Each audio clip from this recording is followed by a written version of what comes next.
विद्यालय में जैसे बच्चे आते हैं तो वो टीचर्स के बलबूते ही बच्चे पढ़ते हैं। जो हमारे पास सरकारी विद्यालयों में जितने भी बच्चे आते हैं वो लगभग जो है ना गरीब फैमिली से आते हैं। बेरोजगारी की समस्या से लेके या अपना रोजी रोटी कमाने के चक्कर में उनका समय जो है ना कम मिल पाता है बच्चों को। मेरे पास जो बच्चे आते हैं वो हमारे पास 14 साल तक के बच्चे आते हैं। ऐसे हम देखते हैं कि स्कूल सेफ़ है, ऐसी नशे से दूर है। और जब बच्चा पैदा होता है तो हम सबसे पहले उसके ऊपर यही उम्मीद लगा बैठे हैं कि पेरेंट्स की उम्मीद होती है कि हमारा बच्चा ये काम करेगा, मेरे हिसाब से ये काम चलेगा। लेकिन बच्चे का अपना IQ होता है, बच्चे का अपना माइंड है और बच्चे की अपनी इच्छाएँ होती है कि वो अपने हिसाब से काम करे। अपना खुद का बिजनेस सेटअप करता है तो उसमें जोखिम ज़्यादा होता है। तो जोखिम से बचने के लिए शायद सरकारी नौकरी की तरफ लोग भाग रहे हैं। तो रिस्क उठाने वाले हमेशा ऊंचे जाते हैं, जो रिस्क से डरते हैं वो तो किनारे से आगे वापस चले जाते हैं। सत श्री अकाल, कर्नल भीम सिंह फाउंडेशन नाल जुड़े तुसीं। मैं महकदीप सिंह तुहाडा सारिਆਂ ਦਾ स्वागत करदा। ਅੱਜ ਪਿੰਡ ਗੁੱਲਰਵਾਲਾ ਪਹੁੰਚੇ ਹਾਂ, ਉੱਥੇ ਦੇ ਪ੍ਰਿੰਸੀਪਲ ਸਰ ਨਾਲ ਗੱਲ ਕਰਦੇ ਹਾਂ। ਸਤਿ ਸ਼੍ਰੀ ਅਕਾਲ ਸਰ। ਸਤਿ ਸ਼੍ਰੀ ਅਕਾਲ ਜੀ। ਸਰ ਸਭ ਤੋਂ ਪਹਿਲਾਂ ਤਾਂ ਤੁਸੀਂ ਆਪਣੀ ਇੰਟਰੋ ਦੇ ਦਿਓ ਸਾਡੇ ਦਰਸ਼ਕਾਂ ਨੂੰ। मैं Naresh Kumar, headmaster government middle school Gullarwala, और मैं सबसे पहले कर्नल भीम सिंह फाउंडेशन की तरफ से आए हुए आई चेकअप के लिए डॉक्टर साहिबान का और इन साथियों का विद्यालय पहुंचने पर हार्दिक स्वागत करता हूं। और बड़ी अच्छी बात है कि हमारे विद्यालय के अंदर आप आए और हमारे गरीब बच्चों के लिए जैसे आई चेकअप लगाया है, उसके लिए एक सकारात्मक संदेश हमारे समाज में जाएगा कि हमारे छोटे छोटे बच्चों की आई चेक जो है विद्यालय में की जा रही है। आप विद्यालय में आए उसके लिए आपका धन्यवाद। Thank you sir. बिल्कुल सर, ਅਸੀਂ ਵੱਖ-ਵੱਖ ਪਿੰਡਾਂ ਦੇ ਵਿੱਚ ਜਾਂਦੇ ਹਾਂ। ਕਰਨਲ ਭੀਮ ਸਿੰਘ ਫਾਊਂਡੇਸ਼ਨ ਵਿਕਰਮ ਜੀ ਵੱਲੋਂ ਚਲਾਈ ਗਈ ਹੈ ਤੇ ਇਹਦਾ ਇੱਕ ਹੀ ਮੁਹਿੰਮ ਆ ਨਸ਼ੇ ਦੇ ਲੈ ਕੇ, ਹਨਾ, ਲੋਕਾਂ 'ਚ ਅਵੇਅਰਨੈਸ ਕਰਨੀ ਨਸ਼ੇ ਨੂੰ ਲੈ ਕੇ। ਜੇ ਨੌਜਵਾਨ ਸਾਡਾ ਜਿੱਥੋਂ ਵੀ ਬਚਾਇਆ ਜਾ ਸਕਦਾ, ਸਾਡੀ ਕੋਸ਼ਿਸ਼ ਹੈ ਕਿ ਅਸੀਂ ਉੱਥੋਂ ਬਚਾਈਏ। ਤੇ ਅੱਜ ਮੈਂ ਤੁਹਾਡੇ ਲਈ ਤੁਹਾਡੇ ਪੁਆਇੰਟ ਆਫ ਵਿਊ ਜਾਣਨਾ ਹੈ। ਕੁਝ ਸਵਾਲ ਨੇ ਕਿ ਤੁਹਾਡਾ ਨਰੇਸ਼ ਜੀ ਦਾ ਐਜੂਕੇਸ਼ਨ ਸਿਸਟਮ ਨੂੰ ਲੈ ਕੇ ਅੱਜ ਦੇ ਐਜੂਕੇਸ਼ਨ ਦੇ ਵਿੱਚ ਕੀ ਫਰਕ ਚੱਲ ਰਿਹਾ ਹੈ, ਜਿਹਨੂੰ ਅਸੀਂ ਵਧੀਆ ਕਰ ਸਕਦੇ ਹਾਂ ਤਾਂ ਜੋ ਸਾਡਾ ਯੂਥ ਹੈ ਜਿਹੜਾ ਉਹਨੂੰ ਅਸੀਂ ਹੋਰ ਅੱਗੇ ਵਧਾ ਸਕੀਏ। ਤੁਹਾਡਾ ਪੁਆਇੰਟ ਆਫ व्यू ਕੀ ਹੈ ਇਸ 'ਚ? शिक्षा में विद्यार्थियों का जो अच्छा अचीवमेंट रहे उसके लिए शिक्षक और अभिभावक दोनों की सहमति और दोनों की नॉलेज ज़रूरी है जी। माता पिता, हमारे जैसे ग्रामीण परिवेश के माता पिता होते हैं, हमारे बच्चों के पेरेंट्स हैं, वो इतने ज़्यादा पढ़े लिखे या साक्षर नहीं हैं जिसके कारण कि बच्चों की शिक्षा का स्तर को वो जान सके। विद्यालय में जैसे बच्चे आते हैं तो वो टीचर्स के बलबूते ही बच्चे पढ़ते हैं। बच्चे आते हैं, नहीं आते हैं, बच्चे आया किस दिन नहीं आया, वो सारी जानकारी टीचर लेते हैं। और हमारे टीचर बड़े कर्मठ हैं इस मामले में कि घर से जाके बच्चों को बुलाने की अब जैसे मुहिम चलाए रखी हमने। अप्रैल का महीना हमारा एडमिशन का महीना है और ये हमारा एक जैसे फसल रोपाई का समय होता है उसी तरह से हमारा अप्रैल का महीना जो होता है बहुत सारा मैक्सिमम नामांकन करने की हमारी कोशिश रहती है। तो पेरेंट्स भी यहाँ अब जागरूक करने की बारी हम पेरेंट्स को कर रहे हैं कि जागरूक भी बच्चों को ज़्यादा से ज़्यादा पढ़ाया जाए, ज़्यादा से ज़्यादा नामांकन करवाया जाए। ਬਿਲਕੁਲ ਸਰ, ਜਿਵੇਂ ਕਿ ਆਪਣੀ ਆਫ ਦਾ ਕੈਮਰਾ ਵੀ ਗੱਲ ਹੋ ਰਹੀ ਸੀ ਕਿ ਬੱਚੇ ਅਸੀਂ ਪੜ੍ਹਾਉਂਦੇ ਹਾਂ ਬਟ ਘਰੇ ਜਾ ਕੇ ਉਹਨਾਂ ਦੀ ਵੱਲ ਉਹਨਾਂ ਧਿਆਨ ਨਹੀਂ ਦਿੱਤਾ ਜਾਂਦਾ ਪੇਰੈਂਟਸ ਵੱਲੋਂ, ਹੈ ਨਾ। ਤੇ ਤੁਸੀਂ ਕੀ ਸੋਚਦੇ ਹੋ ਕਿ ਪੇਰੈਂਟਸ ਨੂੰ ਕਿੰਨਾ ਕੁ ਧਿਆਨ ਦੇਣਾ ਚਾਹੀਦਾ ਤੇ ਜਿਹੜੇ ਬੱਚੇ ਨੇ ਉਹ ਆਪਣੇ ਮਾਪਿਆਂ ਨਾਲ ਜਿਹੜੀ ਕਹਿੰਦੇ ਨਾ ਪਰਿਵਾਰਕ ਸਾਂਝ ਕਿਵੇਂ ਵਧਾ ਸਕਦੇ ਆ ਤੇ ਮਾਪੇ ਕਿਵੇਂ ਉਹਨਾਂ ਨੂੰ ਅੱਗੇ ਪੜ੍ਹਨ ਲਈ ਜਾਂ ਅੱਗੇ ਵਧਣ ਲਈ ਪ੍ਰੋਤਸਾਹਿਤ ਕਰ ਸਕਦੇ? ਕਿਉਂਕਿ ਜ਼ਿਆਦਾਤਰ ਦੇਖਿਆ ਜਾਂਦਾ ਕਿ ਇੱਧਰ ਦੇ ਜਿਹੜੇ ਪੇਰੈਂਟਸ ਨੇ ਉਹ ਥੋੜ੍ਹੇ ਘੱਟ ਪੜ੍ਹੇ ਲਿਖੇ ਨੇਗੇ, तो तुसी किवें देखदे हो चीज़? इसमें ज़्यादा मैं पेरेंट्स का भी मतलब दोष नहीं मानूंगा क्योंकि जो हमारे पास सरकारी विद्यालयों में जितने भी बच्चे आते हैं वो लगभग जो है ना गरीब फैमिली से आते हैं जी। और गरीब व्यक्ति का इस दौर में एक गुजारा करना बड़ा मुश्किल हो जाता है। पेरेंट्स जो है ना अपने कामकाज की तरफ ज़्यादा ध्यान दे रहे हैं, उसकी वजह से उनका कुछ थोड़ा सा मतलब कम शिक्षित होना, बच्चों का जो लेखन कार्य वगैरह चेक नहीं कर पाते वो पूरे सही ढंग से।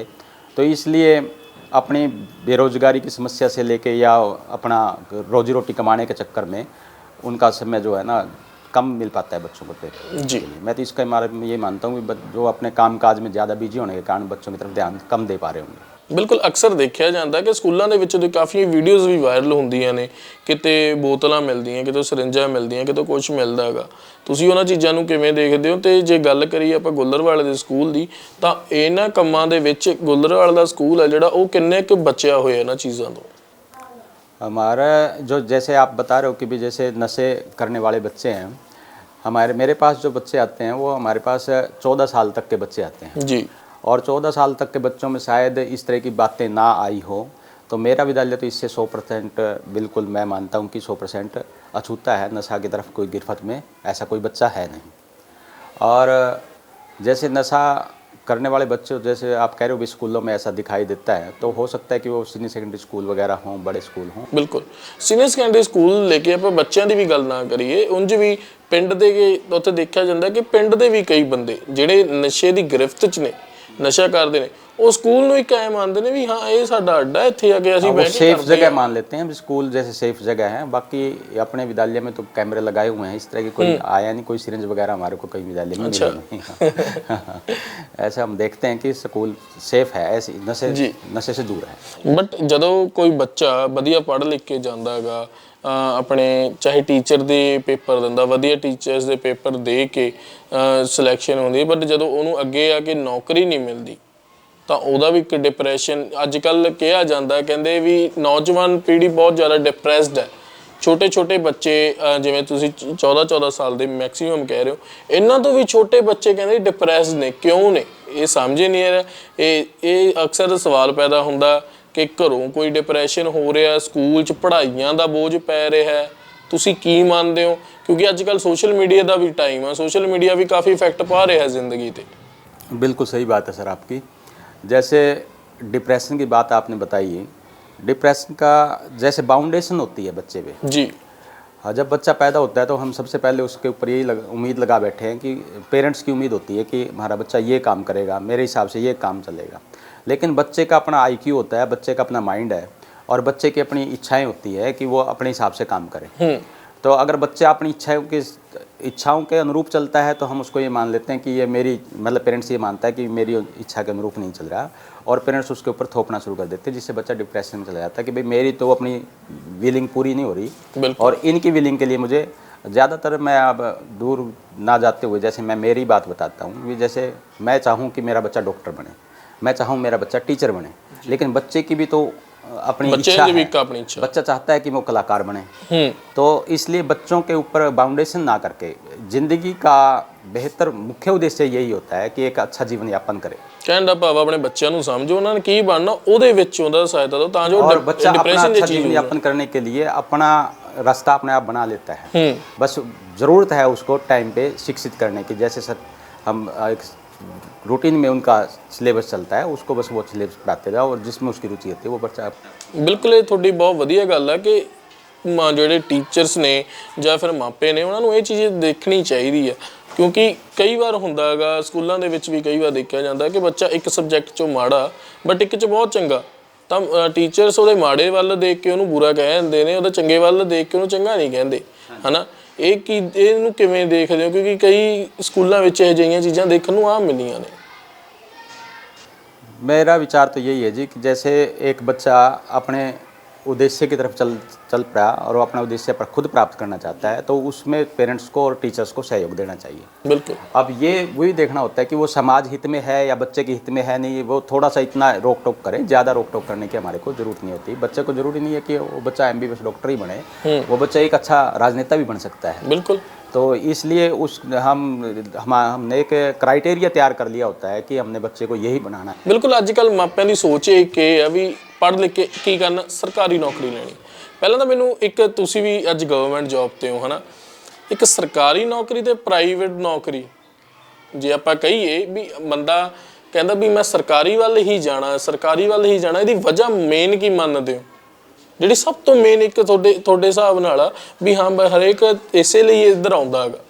मैं तो मेरा विचार मैं बताऊं जी। जैसे हम चाहते हैं कि हर गवर्नमेंट स्कूल होने चाहिए, गवर्नमेंट हॉस्पिटल होने चाहिए, गवर्नमेंट बसें होनी चाहिए, रेलवे और हवाई यात्राएं। तो उसमें क्या होता है कि वो सस्ते में सुविधाएं ज़्यादा दी जाती हैं। पहली बात तो ये है। बाकी रोज़गार की बात जब हम करते हैं गवर्नमेंट की, तो लोगों में एक भ्रांति फैली हुई है जो कि मिथ है, कि वो उनके दिमाग में ये रहता है कि गवर्नमेंट एम्प्लॉई अगर एक बार लग गया तो उसको मतलब चाहे लीव पे रहे या वैसे काम कोई करे, बाजू पूछता ही नहीं। हाँ, उसको पूछता नहीं कोई भाई, उसके पेमेंट जो है ना उसकी महीने के महीने आने वाली है, उसका रिस्क नहीं है कोई किसी प्रकार का। और अगर आप जो अपना खुद का बिजनेस सेटअप करता है तो उसमें जोखिम ज़्यादा होता है, तो जोखिम से बचने के लिए शायद सरकारी नौकरी की तरफ लोग भाग रहे होंगे। ਲਾਇਬਿਲਿਟੀ ਭਾਲਦੇ ਨੇ, ਕਹਿਣ ਦਾ ਭਾਵ ਡਰਦੇ ਨੇ जोखिम ਲੈਣ। हाँ, जोखिम लेने से हर कोई डरता है जी, जोखिम लेने से। ਪਰ ਜਿਹੜੇ जोखिम ਲੈ ਕੇ ਅੱਜ ਐਡੇ ਐਡੇ ਨਾਮ ਆਪਣੇ ਇੰਡੀਆ ਦੇ ਵਿੱਚ ਨੇ, ਤੁਹਾਡੇ ਆਲੇ ਦਾਲੇ ਵੀ ਹੋਣੇ ਜਿਹੜੇ ਬਿਜ਼ਨਸ ਕਰਕੇ ਹੀ ਇੰਨੇ ਉੱਤੇ ਗਏ ਨੇ। ये तो आप एक कहावत भी है कि जितना ज़्यादा रिस्क उठाओगे इतने ज़्यादा ऊंचे जाओगे। जी। तो रिस्क उठाने वाले हमेशा ऊंचे जाते हैं, जो रिस्क से डरते हैं वो तो किनारे से ना आगे वापस चले जाते हैं। ਤਾਂ ਸਰ ਬਹੁਤ ਵਧੀਆ ਲੱਗਿਆ ਤੁਹਾਡੇ ਨਾਲ ਗੱਲ ਕਰਕੇ, ਬਹੁਤ ਵਧੀਆ ਸੋਚ ਆ ਤੁਹਾਡੀ।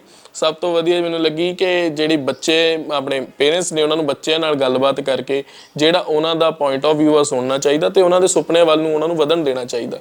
ਤੁਸੀਂ ਇੱਕ ਅਖੀਰ ਦੇ ਵਿੱਚ ਕੀ ਮੈਸੇਜ ਦੇਣਾ ਚਾਹੋਗੇ ਸਾਡੇ ਦਰਸ਼ਕਾਂ ਨੂੰ ਆਪਣੇ ਵੱਲੋਂ? मैं तो एक छोटा सा मैसेज यही आपको देना चाहता हूँ कि अपने बच्चों को, बच्चा चाहे वो छोटा है या बड़ा है, जिस भी क्लास लेवल का है उसको आप शिक्षित करें, और शिक्षित होने के बाद ही बच्चा अपना रास्ता खुद बना लेगा। उसके सेटअप होने की, रोज़गार की भी देखने की ज़रूरत नहीं है कि, और ये भी ज़रूरी नहीं है कि आपने गवर्नमेंट जॉब में जाना है, प्राइवेट सेक्टर की जॉब में जाना है। बच्चा अपना बिजनेस सेटअप करके आगे चला जाएगा, नशों से दूर रहेगा, अपने परिवार का, समाज का और देश का नाम रोशन करेगा। बिल्कुल सर, बहुत बहुत धन्यवाद, बहुत चंगा लगा ਤੁਹਾਡੇ ਨਾਲ ਗੱਲ। ठीक है सर, आप विद्यालय में आए, एक बार फिर मैं आपका धन्यवाद करना चाहूँगा। Thank you sir. Thank you ji.